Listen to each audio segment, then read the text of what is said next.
Welcome back to another story on Infidelity Tales Lab. Before we begin, tell us, where in the world are you watching from? Now, let's dive into today's story. Chapter 1. The Perfect Storm.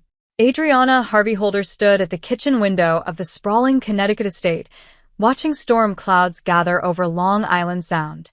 At 28, she possessed the kind of quiet strength that came from growing up as Admiral Reginald Harvey's daughter, disciplined, observant, and unshakable under pressure.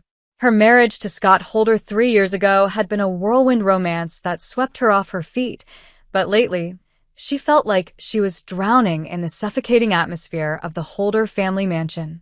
"Adriana, darling, could you be a dear and help with the luggage?" Edith Holder's voice carried the false sweetness that had become all too familiar. Scott's mother was a woman who wielded politeness like a weapon, each word carefully chosen to cut without seeming malicious. The annual Holder family yacht trip to their private island had been a tradition for generations. This year felt different, though. Whispered conversations stopped abruptly when Adriana entered rooms. Meaningful glances were exchanged over dinner. Even Scott seemed distant, distracted by hushed phone calls he took in his study. "Of course, Mrs. Holder," Adriana replied, setting down her coffee. She'd learned early in her marriage that resistance only made things worse with his family. Scott's brother Brad emerged from the study, his face flushed with excitement. At 35, he was everything Scott wasn't. Aggressive where Scott was passive, crude where Scott was refined. "The boat's ready. Weather service says we've got a small window before the storm hits." "Are you sure we should go with this weather?" Adriana asked, her military upbringing making her cautious of unnecessary risks. Carla Holder, Brad's wife, laughed, a sound like breaking glass. "Oh, don't worry about a little water, honey. We've been making this trip since before you were born." The emphasis on the last part wasn't lost on anyone. Scott appeared beside his brother, avoiding Adriana's eyes. "It'll be fine. The island has a great storm shelter. Could be fun, actually, like camping." Something cold settled in Adriana's stomach. In 3 years of marriage, Scott had never once described anything his family did as fun. He tolerated their gatherings, endured their traditions. This enthusiasm felt wrong. As they loaded onto the 60-foot yacht, Adriana noticed several things that set her trained instincts on edge. The usual crew was absent, replaced by Brad and his friend Angelo Doherty, a man with dead eyes and calloused hands that suggested a very different kind of work than sailing. The emergency equipment locker was conspicuously locked. Most telling of all, none of the Holders had packed overnight bags, despite planning a 3-day trip. "Everything okay?" Scott asked, finding her checking the life jacket storage. "Just making sure we're prepared." Adriana met his eyes, searching for the man she'd fallen in love with. "Scott, is there something you need to tell me?" For a moment, his mask slipped. She saw fear there and guilt and something that might have been regret. Then Edith's voice cut through the moment, like a blade. "Scott, dear, we need to cast off before the weather turns." The trip to Raven's Cove, the family's private island, usually took 2 hours. Today, with the choppy waters and darkening sky, it felt like an eternity. Adriana sat apart from the others, noting how they clustered together near the cabin while she remained on deck. Their conversation was animated but hushed, punctuated by glances in her direction. When the island came into view, Adriana's heart sank. Raven's Cove was aptly named, a desolate rock jutting from the Atlantic, barely large enough for the small cabin and dock. In good weather, it was merely isolated. In a storm, it would be a prison. "Here we are," Edith announced with false cheer as they approached the dock. "Adriana, why don't you go ahead and start unloading? We'll tie up the boat." It was then that Adriana knew. The way they all stayed on the boat while she stepped onto the weathered dock. The way Angelo kept the engine running. The way Scott couldn't meet her eyes as she turned back toward them. "Scott." Her voice carried across the water, steady despite the growing wind. "I'm sorry," he called back, his words barely audible over the engine. "It's the only way." The boat pulled away from the dock before she could respond, leaving her standing alone as the first drops of rain began to fall. In the distance, she could see them through the yacht's windows. Edith laughing, Brad patting Scott on the back, Carla popping open champagne. They'd done it. They'd actually done it. As the yacht disappeared into the storm, Adriana Harvey Holder stood on the dock and began to smile. They'd made their first mistake. They'd underestimated whose daughter they were dealing with. Chapter 2. Blood and Water. The storm hit Raven's Cove with the fury of a living thing. Adriana had barely made it to the small cabin before the wind reached hurricane force, driving rain against the windows like bullets. But she wasn't afraid. Fear was a luxury she couldn't afford, not when her mind was already 3 steps ahead, analyzing every detail of what had just happened. The cabin was sparse but functional, a single room with a kitchenette, a cot, and a small bathroom. More importantly, it had what Adriana needed most: time to think. She methodically searched every inch of the space, finding exactly what she expected. Nothing. No working radio, no emergency beacon, no way to communicate with the outside world. The Holders had been thorough, but not thorough enough. Hidden in her hiking boot was something they couldn't have known about, a small GPS tracker that her father had insisted she carry ever since her marriage. Old habits from an old sailor, he'd said with a wink. Admiral Reginald Harvey didn't take chances with his daughter's safety, even when she thought she didn't need protection. The device was military-grade, designed to work even in extreme weather. Every 6 hours, it would ping her location to a satellite. If she failed to check in using the device's emergency code, it would automatically signal distress. The Holders had given her a death sentence, but they'd also given her exactly what she needed: time for the cavalry to arrive. As the storm raged outside, Adriana's mind turned to the bigger picture. This wasn't a spontaneous decision or a moment of panic.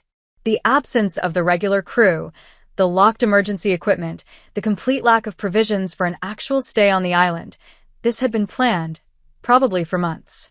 But why now? What had changed? The answer came to her as she remembered the hushed phone calls, the meaningful glances, Scott's increasing distance. 3 months ago, her father had mentioned restructuring his will, creating a trust fund that would ensure her financial independence. The Admiral was old-school Navy. He believed in taking care of his own, and that included making sure his daughter would never be dependent on anyone. The Holders must have found out. In their twisted logic, removing Adriana would not only eliminate a perceived threat to their social standing but also ensure that Scott could remarry, preferably someone more suitable from their social circle. Someone whose family wouldn't ask inconvenient questions about a tragic boating accident. The storm began to weaken around midnight, but Adriana didn't sleep. Instead, she prepared. She found candles and organized them strategically around the cabin. She inventoried the meager food supplies, enough for maybe 2 days if rationed carefully. Most importantly, she crafted her narrative. When rescue came, and it would come, she would be the grieving widow whose husband's family had tragically misjudged the weather. She would play the role they expected, helpless, grateful, and ignorant of their true intentions. Let them think they'd succeeded in terrifying her into submission. Dawn broke gray and cold over Raven's Cove. The storm had passed, leaving behind an eerily calm sea and a brilliant blue sky. Adriana sat on the beach, wrapped in a blanket she'd found in the cabin, and waited. To any observer, she would look like a woman in shock, processing her abandonment. In reality, she was calculating. By her estimation, the GPS tracker would have sent its automatic distress signal at 6 a.m. Her father would receive the alert by 6:15. Knowing the Admiral, he would have a helicopter in the air by 7:30. It was now 8:45, which meant the sound of rotors echoed across the water like thunder. Adriana didn't move from her position on the beach as the Navy helicopter circled the island once before landing on the scrubby grass above the beach. She watched with carefully controlled emotion as her father emerged from the aircraft, his white hair whipping in the rotor wash. At 72, Admiral Reginald Harvey still moved with the precision and authority that had made him a legend in naval circles. Adriana. His voice was calm, but she could see the storm building behind his eyes. Are you hurt? No, Dad. I'm okay. She stood slowly, letting him see her disheveled state, the tear in her jacket from scrambling over the rocks. They said they'd come back after the storm passed. I've been waiting. The Admiral's jaw tightened almost imperceptibly. In his world, you didn't abandon ship without everyone accounted for. You certainly didn't abandon family. How long have you been here? Since yesterday afternoon. They said the boat was too crowded for the storm, that they'd send help. Adriana looked out at the empty horizon with practiced confusion. I don't understand why they haven't come back yet. They haven't come back, her father said quietly, because they never intended to. The words hung in the salt air between them. Adriana met his eyes and saw her own understanding reflected there. The Admiral knew exactly what had happened here and why. Come on, he said, extending his hand. Let's go home. We have some phone calls to make. As the helicopter lifted off from Raven's Cove, Adriana looked down at the island that was supposed to be her grave. The Holders thought they were clever, thought they understood the game they were playing. They were about to learn the difference between old money arrogance and military precision. The war had begun. Chapter 3. The Admiral's Network. The helicopter touched down at a private airfield outside Hartford just as Scott Holder was giving his carefully rehearsed statement to the Coast Guard. From the air, Adriana could see the yacht moored at the family dock, emergency crews still gathered around it. The Holders had played their part perfectly, the devastated family reporting their daughter-in-law missing after a tragic accident during the storm. Sir, Admiral Harvey's aide, Commander Patricia Knox, approached as they disembarked. Knox was a career Navy officer, sharp as a blade and absolutely loyal to the Admiral. I've monitored all Coast Guard communications. The Holder family reported Mrs. Holder missing at 0700 this morning. They claim a rogue wave swept her overboard during the storm. Of course they did. The Admiral's voice carried the cold fury that had once made enemy commanders think twice about engaging his fleet. What's their story? Heroic rescue attempt by Scott Holder nearly cost him his own life. Family traumatized, boat damaged. They're painting him as the grieving husband who tried everything to save his beloved wife. Adriana felt a flash of genuine admiration for their thoroughness. Scott was probably covered in fake scrapes, the boat would show signs of manufactured damage, and every family member would have their story perfectly aligned. If she had actually died on that island, it would have been the perfect crime. Dad, she said quietly, I need to call Scott. He needs to know I'm alive before someone else tells him. The Admiral nodded grimly. Patricia, get me everything on the Holder family. Financial records, business dealings, social connections, everything. And I want it yesterday. Already in progress, sir. As Knox hurried away, Admiral Harvey turned to his daughter. You're going to call him, play the grateful survivor, and let him think his plan failed due to simple bad luck. Can you do that? I can be very convincing when I need to be. The phone call was a masterpiece of performance. Scott's shock at hearing her voice seemed genuine enough, but Adriana caught the edge of panic underneath. She played her role perfectly, confused, grateful to be alive, eager to see her husband again. She mentioned the GPS tracker as an afterthought, a little device her father had given her, just in case. Thank God you're safe. Scott's voice cracked with what might have been genuine emotion. We've been searching everywhere. The Coast Guard, the police, everyone's looking for you. I know, baby. The rescue team told me. I just want to come home. Of course. Of course. I'll pick you up wherever you are. Actually, Dad's already arranged transport. I'll be home in a few hours. Scott. She let her voice tremble slightly. I was so scared. I kept thinking about our anniversary next month, about all the plans we made. The silence stretched just a beat too long. I love you, Adriana. I can't wait to see you. After ending the call, Adriana sat back in the Admiral's office and let the mask drop. He's terrified. They probably have some story about how I accidentally fell overboard, but now they have to figure out how to explain why I'm alive, and they never saw me fall. Let them scramble, the Admiral said. Patricia? Commander Knox returned with a tablet full of information. Preliminary report on the Holder family finances. They're in deeper trouble than they appear. The real estate development company is leveraged to the hilt. They've borrowed against the house, and Scott's trust fund has been systematically drained over the past 18 months. By whom? Adriana asked. Brad Holder, primarily. Gambling debts, bad investments, and what appears to be a fairly expensive cocaine habit. Scott's been covering for him, but they're about 6 months away from bankruptcy. The pieces clicked into place for Adriana. My trust fund from Dad. They found out about it and panicked. If I died in an accident, Scott would inherit everything as my widower. New wife, clean slate, money to cover Brad's debts. There's more, Knox continued. Angelo Doherty, the man who helped with the boat today, he's got a record. Assault, extortion, suspected involvement in 2 unsolved disappearances connected to gambling debts. They hired muscle, the Admiral observed. This wasn't just family desperation. They brought in a professional. Adriana stood and walked to the window overlooking the airfield. Below, Navy personnel moved with practiced efficiency, every action serving a larger purpose. She'd grown up in this world of strategy and precision, but she'd tried to leave it behind for the softer world of civilian life. That had been her mistake. Dad, I need to ask you something, and I need you to be honest with me. Always. If the Holders had succeeded today, if I had actually died on that island, what would you have done? The Admiral was quiet for a long moment. When he spoke, his voice carried the weight of absolute certainty. I would have destroyed them. Completely. They would have lost everything, their money, their reputation, their freedom. I would have made sure they understood the cost of touching my family. And now that they've failed? Now, the Admiral said, turning to face her. The question is what you want to do. This is your war to fight, Adriana. I'll give you every resource at my disposal, but the strategy is yours to choose.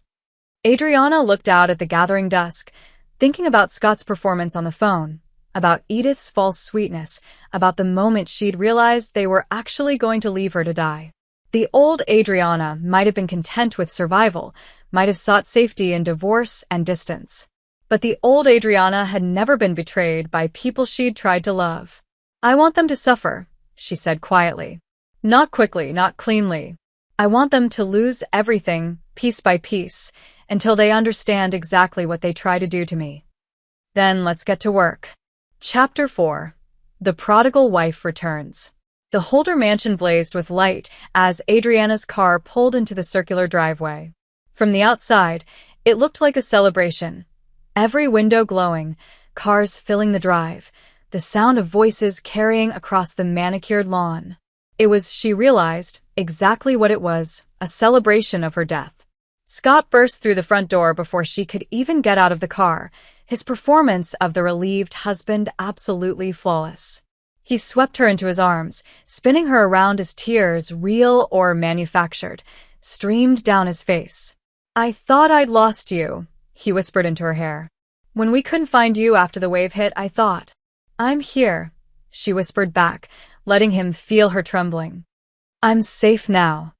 The reunion scene was perfect for the small crowd that had gathered, neighbors, Coast Guard officials, a local news crew that had materialized to cover the dramatic rescue. Adriana played her part beautifully, the traumatized survivor grateful to be home. But her trained eyes cataloged everything, the champagne glasses hastily hidden, the way Edith's smile didn't quite reach her eyes, the barely concealed panic in Brad's expression. Let's get you inside, Scott said, his arm protectively around her waist. You must be exhausted. The house was exactly as she'd left it yesterday, but everything felt different now.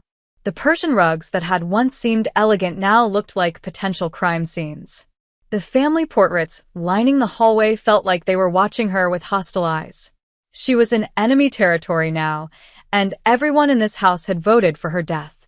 Adriana, darling. Edith appeared from the living room, her arms outstretched in what was probably meant to look like maternal concern.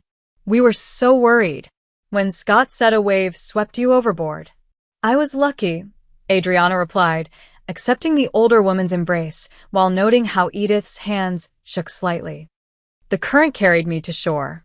I found an old fisherman's shelter and waited out the storm. It was a simple story, one that explained her survival without contradicting whatever narrative they'd prepared.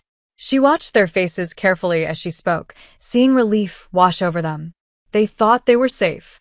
Brad appeared with a tumbler of whiskey, his usual solution to any problem. Christ, Adriana, you scared us to death. We searched for hours before the storm got too bad. I know you did everything you could, she said, accepting the drink with steady hands. I'm just grateful to be home. The Coast Guard commander, a weathered man named Captain Morrison, approached with his paperwork. Mrs. Holder, I know you've been through hell, but if you're up to it, I'd like to get your statement while the details are fresh. Of course. Adriana perched on the edge of the sofa, every inch the dutiful citizen helping with the investigation. I remember being on deck, checking the safety equipment, when this massive wave came out of nowhere. Her story was perfect, detailed enough to be believable, vague enough to avoid contradicting whatever lies the Holders had told. She described being swept overboard, fighting the current, finding shelter. Most importantly, she portrayed the Holders as heroes who had risked everything trying to save her. Your family searched until it became too dangerous, Captain Morrison noted, consulting his tablet. Your husband nearly went overboard himself trying to reach you. That sounds like Scott, Adriana said, taking her husband's hand. He's always been my protector. As she spoke the words, she felt Scott's fingers tighten around hers. To an observer, it might look like affection. She knew it was fear. After the officials left and the neighbors dispersed, the family gathered in the living room for what Edith called a proper reunion. The champagne came out again, and toasts were made to Adriana's miraculous survival. The atmosphere was strained but hopeful. They dodged a bullet, and now they just had to wait for everything to return to normal. You know, Carla said, settling into her usual spot on the white leather sofa. This whole experience really makes you appreciate family. How precious and fragile life is. Absolutely, Adriana agreed, raising her glass. It makes you realize that you never really know someone until you're tested together. The words hung in the air like a challenge. Scott's grip on his whiskey glass tightened almost imperceptibly. Brad's laugh was too loud, too forced. Edith began fussing with the flowers on the mantelpiece. I think we're all just relieved that everyone's safe, Scott said carefully. That's what matters. You're right, Adriana said, standing and stretching with studied casualness. I'm exhausted. I think I'll take a hot bath and get some sleep. Good idea, Scott said quickly. You need rest. As she headed toward the stairs, Adriana heard the family's voices drop to urgent whispers behind her. They would be comparing stories, making sure their narratives aligned, probably discussing whether Angelo Doherty needed to disappear for a while. Let them plot. They were playing checkers while she'd already moved to chess. Upstairs in the master bedroom, Adriana locked the door and moved to the window overlooking the garden. Hidden in the shadow of the old oak tree, she could see the small surveillance team her father had positioned there. Admiral Harvey wasn't taking any chances with his daughter's safety now that he knew what the Holders were capable of. Her secure phone, a military-grade device that was absolutely untrackable, buzzed with a text from Commander Knox. Audio surveillance in place. Full financial audit complete. Ready for Phase 2. Adriana deleted the message and smiled at her reflection in the darkened window. The Holders thought they were safe, thought their worst problem was behind them. They were about to learn that surviving their murder attempt had been the easy part. Tomorrow, the real work would begin. Chapter 5. Gathering Intelligence. The next morning brought a return to routine that felt surreal after yesterday's drama. Scott left early for the office, kissing Adriana goodbye with what seemed like genuine tenderness. Edith bustled around the kitchen preparing her famous blueberry scones, humming softly as if yesterday had been nothing more than a bad dream. The picture of domestic normalcy was so complete that Adriana almost wondered if she'd imagined the whole thing. Almost. I thought I'd drive into town today, Adriana announced over breakfast, testing the waters. Pick up some things, maybe have lunch with May Cohen. I should probably thank everyone who helped with the search. She watched Edith's reflection in the chrome coffee pot as the older woman's hand stilled for just a moment. That's a lovely idea, dear. though you shouldn't feel obligated. Everyone understands you need time to recover. I feel fine, actually. The doctor said staying active would help with any lingering trauma. It was a lie. She hadn't seen any doctor, but it served her purpose. If they thought she was seeking medical attention, they'd be wondering what she might have told a professional about her accident. After breakfast, Adriana drove her Mercedes into downtown Greenwich, making sure to stop at several visible locations. The flower shop where she ordered arrangements for the Coast Guard station. The cafe where May Cohen worked as a manager. The boutique where she'd often shopped with Carla. To any observer, she was simply resuming her normal life. But between these innocent stops, Adriana made other visits. The private investigator her father had recommended occupied a discreet office above an antique shop. Patricia Knox waited in an unmarked sedan outside the bank where the holders did their business. And at precisely noon, Admiral Harvey himself sat on a bench in Greenwich Park, feeding pigeons like any retired gentleman enjoying a sunny day. "Status report," she said, settling beside him with a cup of coffee and a newspaper. "Knox has confirmed the financial situation is worse than we thought. Brad's gambling debts alone exceed $800,000. They've been moving money through shell companies to hide the extent of the problem." "What about Angelo Doherty?" "Disappeared. Left town sometime after midnight last night. But we've tracked his phone to a cabin in upstate New York. If needed, we can find him." Adriana nodded, scanning the park with practiced casualness. "Scott seems nervous but hopeful. I think they're convinced I don't suspect anything." "What's your next move?" "I'm going to give them exactly what they want, a reason to try again." The Admiral's hand stilled on the bag of breadcrumbs. "Adriana." "Not really," she said quickly. "But I need them to reveal their hand completely.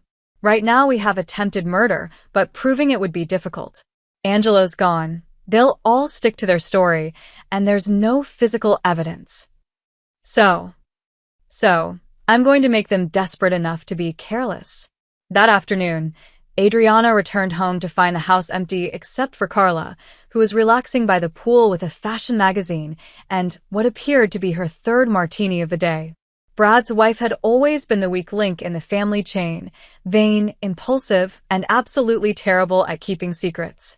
"How are you feeling?" Carla asked as Adriana pulled up a lounge chair. "Yesterday must have been terrifying." "Actually, it gave me time to think," Adriana said, accepting a drink from the poolside bar.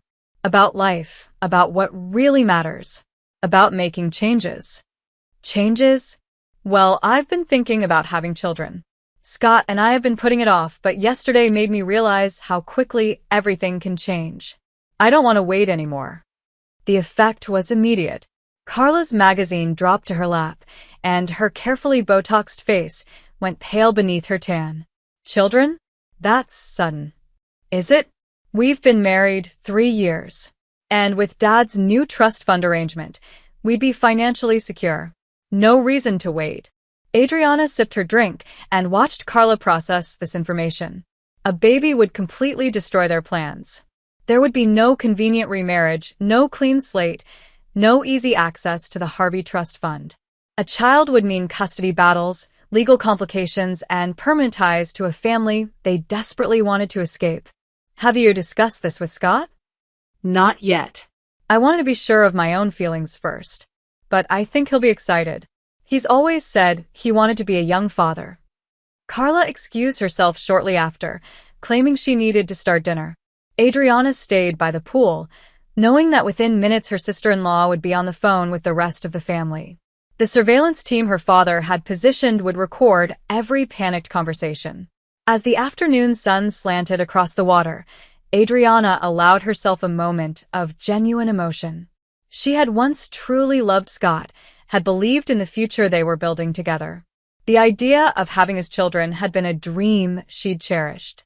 Now that dream had become a weapon in a war she'd never wanted to fight. Her secure phone buzzed with an update from Knox. Family emergency meeting called for tonight. Brad returning home early. Angelo's phone went dark an hour ago. They were panicking, which meant they were making mistakes. And people who made mistakes left evidence. That evening, Scott returned home with flowers and Thai takeout, her favorite comfort food. His attentiveness felt genuine, which made everything worse. She could almost believe this was the man she'd married, the one who'd promised to love and protect her. "How was your day?" he asked, settling beside her on the sofa with their dinner. "You didn't push yourself too hard, did you?" "I had lunch with May, did some shopping. It felt good to get back to normal." She paused, watching his face. "Scott, yesterday made me think about a lot of things. About us, about our future." His fork stopped halfway to his mouth. "What kind of things?" "I want to have a baby." The words hit him like a physical blow. She watched him struggle to maintain his expression, to look pleased rather than horrified. Wow. That's wonderful, Adriana. When did you? I mean, are you sure?" "I've never been more sure of anything." They spent the evening discussing hypothetical children, names they might choose, how they'd decorate a nursery, what kind of parents they'd want to be.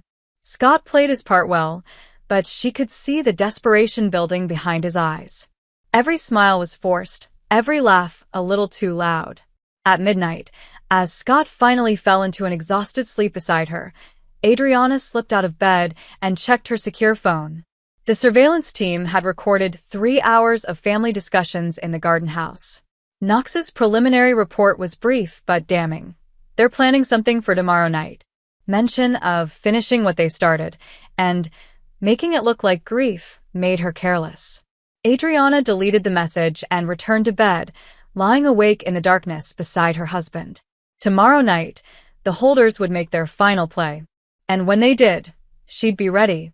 Chapter 6: The Second Attempt. The next evening, Adriana dressed carefully in dark jeans and a fitted sweater, clothing that would allow for movement while still looking casual. The Holders had spent the day in barely contained agitation, whispering conversations that stopped when she entered rooms, phone calls taken in private spaces. Whatever they were planning, it was happening tonight. "I think I'll take a walk down to the dock," she announced after dinner, checking her watch. 8:47 p.m. "Clear my head a little." "That's not safe," Scott said quickly. "It's dark, and after what happened yesterday, I'll be careful. Besides, I need to face this fear. I can't be afraid of the water forever." It was perfectly reasonable logic, the kind of therapeutic facing your fears approach any counselor might recommend. It was also exactly what they were hoping she'd do. "I'll come with you," Scott offered, but his relief was visible when she shook her head. "I need to do this alone. Just give me some space to process everything." The walk to the dock took her through the garden, past the pool house, and down a winding path through carefully manicured landscaping. Beautiful, private, and completely isolated from the main house. Perfect for an ambush. Adriana reached the dock as the last daylight faded over Long Island Sound. The Holder yacht bobbed gently at its mooring, looking innocent in the gathering darkness. She sat on the edge of the dock, letting her feet dangle in the water, and waited. She didn't have to wait long. The first sign was the rustle of movement in the bushes behind her. Then footsteps on the wooden planks, trying to be quiet but not quite succeeding. Adriana didn't turn around, didn't give any sign that she'd heard them approaching. She just sat peacefully, apparently lost in thought, a perfect target. "Adriana." She turned to find Angelo Doherty standing 10 feet away, no longer trying to hide. He'd returned, as she'd known he would. Men like Angelo didn't leave jobs unfinished, especially when their employers were as desperate as the Holders had become. "You're supposed to be dead," he said conversationally. "I'm harder to kill than people think. We'll see about that." He moved forward with the confidence of a man who'd done this before, but Adriana was already moving. The years of self-defense training her father had insisted upon weren't just for show. She rolled left off the dock, hitting the water cleanly, as Angelo's knife slashed through the space where she'd been sitting. The water was shockingly cold, but Adriana was an excellent swimmer, another gift from her military upbringing. She surfaced near the yacht's stern, treading water while Angelo searched the dark surface. "You can't stay in there forever," he called. "Water's too cold. You'll be unconscious in 20 minutes. He was right about the temperature, but wrong about her options. Adriana had spent the afternoon studying the dock's layout, memorizing every piling, every ladder, every possible escape route. More importantly, she'd spent hours ensuring that tonight's confrontation would be thoroughly documented. "Looking for me?" she called from behind him. Angelo spun around to find her standing on the dock behind him, dripping but very much alive. While he'd been watching the water, she'd used the yacht's anchor chain to climb up on the far side. "How did you?" "Military training," she said simply. "My father taught me to always have an exit strategy." Angelo charged her with the knife, but Adriana was ready. She sidestepped his rush and brought her knee up hard into his solar plexus. As he doubled over, gasping, she grabbed his wrist and twisted until the knife clattered onto the dock. "The thing about hired killers," she said, stepping back as Angelo struggled to breathe, "is that they're usually not as smart as they think they are." Bright lights suddenly flooded the dock from multiple directions. Coast Guard boats emerged from the darkness, their searchlights turning night into day. Angelo straightened slowly, his eyes wide with disbelief as armed officers swarmed onto the dock. "Angelo Doherty," Captain Morrison announced through a megaphone, "you're under arrest for attempted murder." As Angelo was led away in handcuffs, Adriana noticed Scott appearing at the head of the dock path, his face a mask of confusion and concern. He ran toward her, playing the worried husband perfectly. "Adriana, are you hurt? What happened?" "That man tried to kill me," she said, allowing herself to shake now that it was over. "The same man who was on the boat yesterday." The pieces clicked together in Scott's mind. She could see it happening. Angelo's arrest meant interrogation.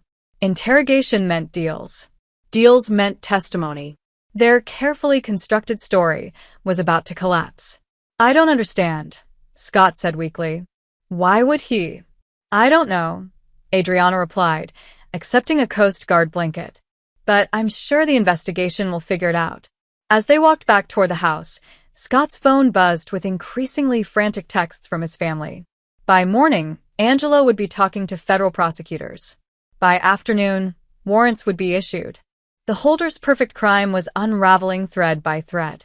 "Scott," Adriana said quietly as they reached the house, "there's something else I need to tell you." He stopped walking, dread written across his features. "What?" "I lied about wanting children. I'm not ready for that kind of commitment." She met his eyes in the darkness. "I'm not sure I ever will be." The relief that flooded his face told her everything she needed to know about his true feelings. And tomorrow, when the FBI played back the recordings of tonight's family emergency meeting, that relief would be one more piece of evidence in a case that was already ironclad. The second attempt had failed even more spectacularly than the first. Now came the reckoning. Chapter 7. The walls close in. The FBI arrived at dawn. Adriana watched from the bedroom window as black SUVs rolled up the circular drive, their occupants moving with the practiced efficiency of a well-rehearsed raid. She'd been awake for hours, listening to Scott pace the hallway outside their room, his phone ringing continuously as the Holder family descended into panic. "Adriana," Scott's voice was strained as he knocked on the bedroom door. "There are federal agents here. They want to talk to both of us." She opened the door to find her husband looking like he'd aged 10 years overnight. His hair was disheveled, his usually immaculate appearance replaced by wrinkled clothes and haunted eyes. "About Angelo?" she asked innocently. Among other things. The living room had been transformed into an impromptu interrogation center. FBI Special Agent Rebecca Torres, a sharp-eyed woman in her 40s, led a team of investigators who were systematically documenting every inch of the Holder mansion. Edith sat rigidly in her favorite chair, her usual composure cracked but not yet shattered. Brad paced by the windows, his hands shaking with barely controlled panic. "Mrs. Holder," Agent Torres said as Adriana entered the room, "I'm sorry to intrude so early, but we need to discuss last night's incident and its connection to yesterday's boating accident." "Of course. I want to help however I can." The questions started simply, recounting the events at the dock, describing Angelo's attack, confirming details about the previous day's yacht trip. But Agent Torres was skilled at her job, and gradually the inquiries became more pointed. "Mr. Doherty has been very cooperative," Torres mentioned casually. "He's provided us with quite a bit of information about his relationship with your family." Adriana watched Brad's face go pale. Beside him, Carla gripped her coffee cup so tightly her knuckles went white. "We don't know anything about that man," Edith said firmly. "He was just crew for the boat trip." "Interesting. Because according to his statement, he's been working for your family for over 6 months. Gambling debts, isn't that right, Mr. Holder?" Brad's facade finally cracked.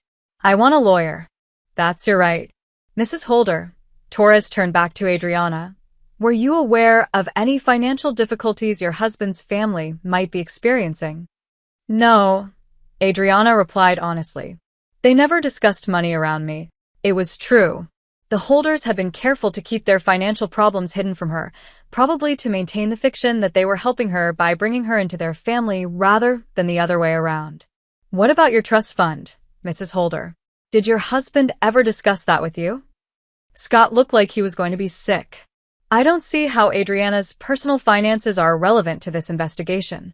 "They become relevant when someone tries to kill her twice in 2 days," Torres replied calmly.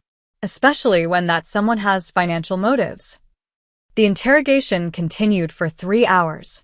Slowly, methodically, Agent Torres laid out a case that was devastatingly complete. Angela's confession had provided the framework, but the FBI had clearly been building evidence for some time. Financial records, phone transcripts, surveillance footage, everything the Holders thought they'd hidden had been exposed. "Mr. Scott Holder," Torres finally said, "you're under arrest for conspiracy to commit murder." The words seemed to echo in the sudden silence. Scott looked around the room desperately, seeking some escape that didn't exist. "This is insane. I would never hurt my wife. I love her." "Love her enough to inherit her trust fund," Torres observed. "Love her enough to plan a new life with someone more suitable to your family's social standards." As Scott was led away in handcuffs, he turned back to Adriana with something that might have been genuine regret. "I'm sorry," he whispered. "This wasn't supposed to happen." "But it did happen," she replied quietly. Twice. Brad and Carla were arrested an hour later. Edith, despite her obvious involvement in planning the conspiracy, was released pending further investigation. Her lawyers had arrived quickly and were already negotiating a plea deal. By noon, the Holder mansion was empty except for Adriana and the FBI evidence team. She sat in the garden, watching investigators photograph the pool house where the family had held their emergency meetings, the same pool house where they'd planned her death. "How are you holding up?" Agent Torres asked, settling into the chair beside her. "I keep thinking I should feel something more," Adriana admitted. "Relief, maybe, or sadness. But mostly I just feel empty." "That's normal. Betrayal by family cuts deep, even when it's family by marriage." They sat in comfortable silence for a while, watching the investigators work. Finally, Torres spoke again. "Your father's a remarkable man." The evidence package he provided was comprehensive.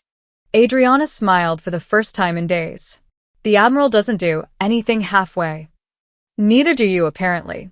The way you handled Angela last night, that took real courage." "It took training. My father always said that courage is just preparation meeting opportunity." "Smart man."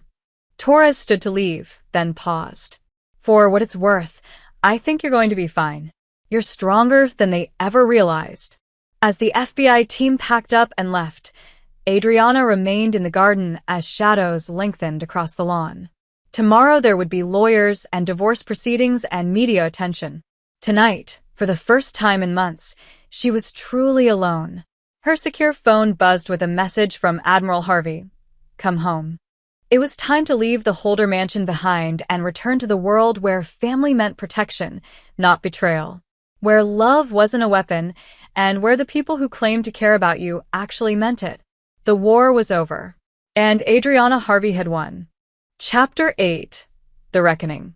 3 months later, Adriana sat in the federal courthouse wearing a navy blue suit that reminded her of her father's old uniform. The trial of Scott Holder and his conspirators had drawn national attention, a story of old money, murder plots, and betrayal that captured the public imagination. Outside, protesters held signs demanding justice, while reporters jostled for position. Inside, The courtroom was packed with spectators eager to watch the final act of the Holder family's downfall. Scott looked terrible. 3 months in county jail had stripped away his polished veneer, revealing the weak, desperate man underneath. He kept glancing at Adriana as if hoping to find some trace of the woman who had once loved him enough to overlook his family's obvious disdain for her. That woman was gone. Your Honor, Prosecutor Jennifer Walsh addressed the judge. The evidence in this case is overwhelming. The defendants conspired to murder Mrs. Adriana Harvey Holder not once, but twice. They hired a professional killer. They planned elaborate cover stories, and they would have succeeded if not for Mrs. Holder's courage and quick thinking. Adriana had testified the week before, recounting the events on Raven's Cove and the dock attack in precise, unemotional detail. She described her marriage to Scott, the family's gradual escalation from passive hostility to outright murder attempts, and the moment she realized they intended to leave her to die on that island. The defense had tried to paint her as a manipulative outsider who had driven the family to desperation. They'd suggested that Angelo Doherty had acted alone, that the Holders were victims of circumstance rather than architects of attempted murder. It hadn't worked. Angelo's testimony had been devastating. Under immunity deal, he described in clinical detail how Brad Holder had recruited him, how the family had planned both attempts, and how they'd intended to dispose of Adriana's body to make her death look accidental. His description of their backup plan, making her suicide by grief after Scott's tragic death in a staged accident, had left the jury visibly shaken. The defendants didn't just try to kill Mrs. Holder, Walsh continued. They tried to steal her life, her future, and her trust fund. They viewed her as nothing more than an obstacle to their financial security, and when that obstacle became too threatening, they decided to eliminate it. The financial evidence had been equally damning. The prosecution had traced every dollar of the Holders' mounting debts, shown how Brad's gambling and cocaine addiction had depleted the family's resources, and demonstrated how Adriana's trust fund represented their only hope of avoiding bankruptcy. They planned her death like a business transaction, Walsh said, turning to face the defendants. Cold, calculated, and utterly without remorse. Brad's lawyer made a last-ditch effort to portray his client as an addict who'd made desperate choices, but the jury had seen the evidence. The weeks of careful planning, the multiple backup strategies, the complete absence of any attempt to find legal solutions to their problems, none of it suggested the desperate impulse of an addicted mind. It suggested predators who had simply chosen their victim poorly. When the verdicts came down, the courtroom erupted. Scott, guilty on all charges, 25 years to life. Brad, guilty on all charges, 30 years to life due to his leadership role in the conspiracy. Carla, guilty of accessory to attempted murder, 12 years. Even Edith, despite her plea deal, received 5 years for her role in planning the island abandonment. As the defendants were led away, Scott turned one last time to look at Adriana. She met his gaze steadily, feeling nothing but a distant sadness for the man she'd once loved. He'd made his choices, and now he would live with the consequences. Outside the courthouse, Adriana gave a brief statement to the media. She spoke about the importance of trusting your instincts, about the dangers of ignoring warning signs in relationships, and about the strength that comes from having people who truly care about you. My father taught me that honor isn't something you inherit, she said, looking directly into the cameras. It's something you earn through your actions. The Holders may have been born into privilege, but they chose to act without honor. This verdict shows that in America, justice doesn't care about your last name or your bank account. Admiral Harvey stood beside her throughout the statement, his presence a reminder that some bonds couldn't be broken by betrayal or circumstance. When the reporters finally dispersed, father and daughter walked to his car together.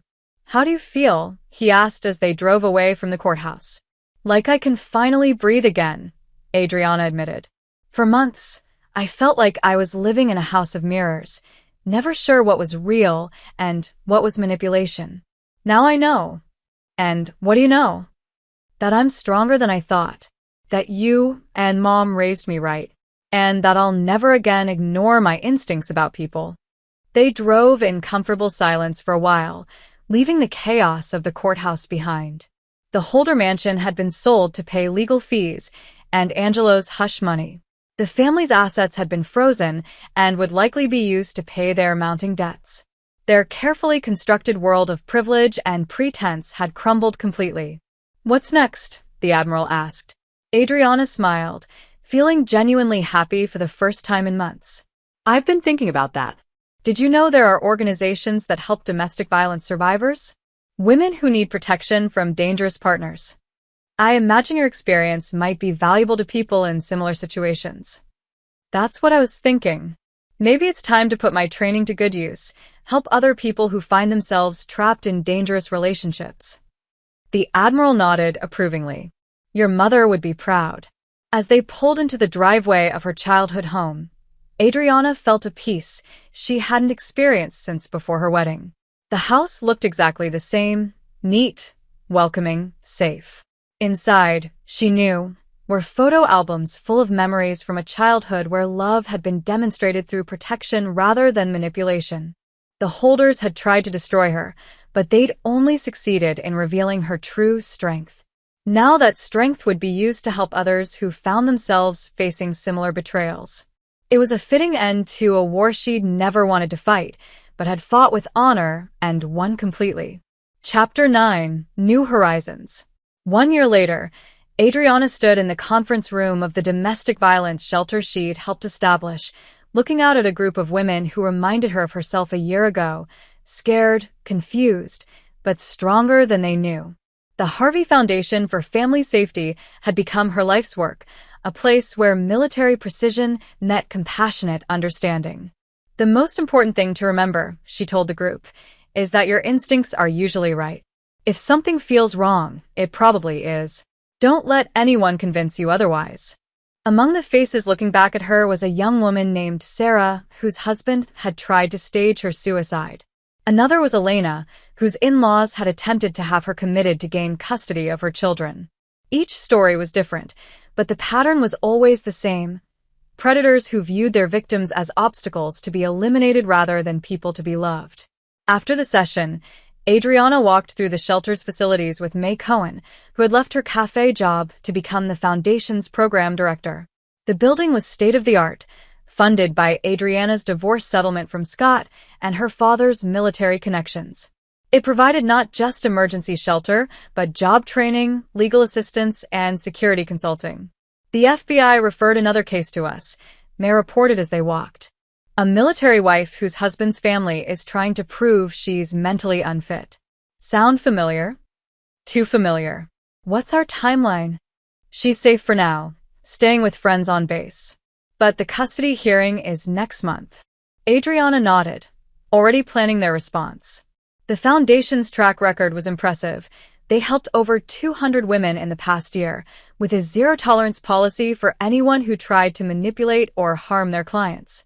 Several high-profile cases had brought national attention to their work. The media had dubbed her the Admiral's daughter, and the nickname had stuck.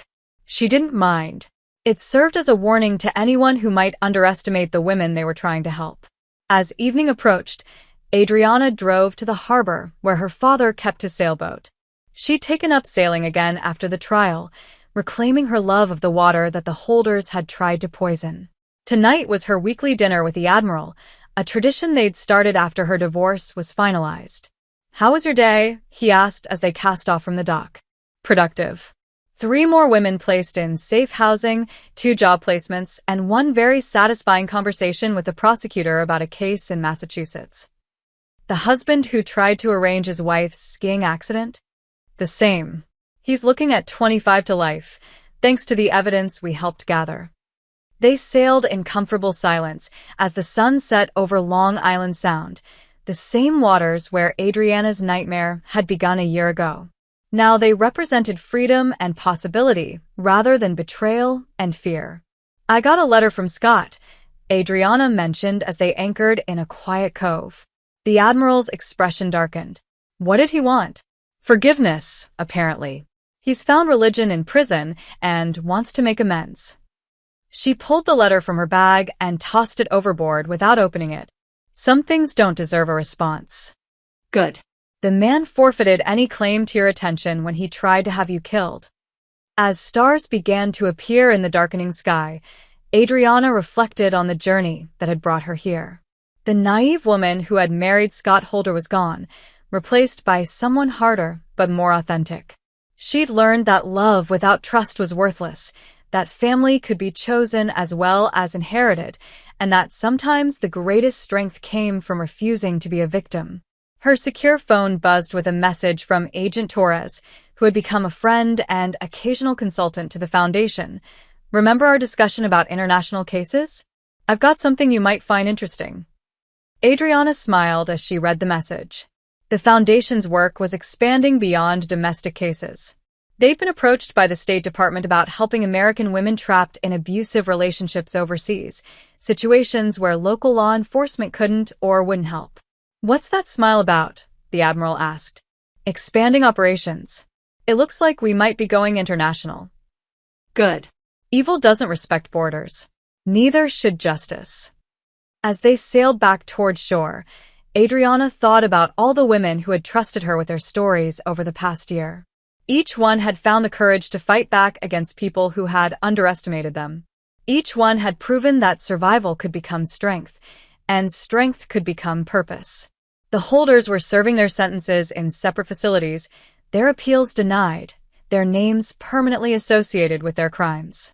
Angelo Doherty had died in prison 6 months earlier, a casualty of the same violence he'd once dealt to others. Edith was scheduled for release in 4 years, but her health was failing and she'd lost everything that had once defined her identity. Adriana felt no satisfaction in their suffering.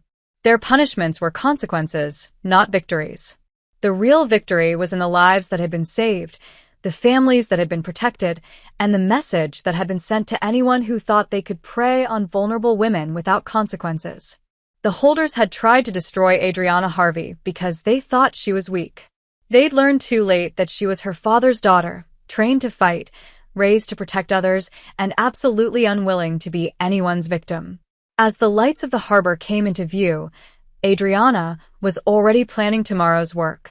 There were more women who needed help, more predators who needed to be stopped, and more battles to be fought. She was ready for all of them. After all, she was the Admiral's daughter. And the Admiral's daughter never surrendered.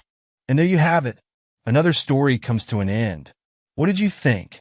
I'd love to hear your thoughts in the comments below. If you enjoy this story, consider joining our community by subscribing. It means the world to us. For more stories like this one, check out the recommended videos on screen. And I'll see you there.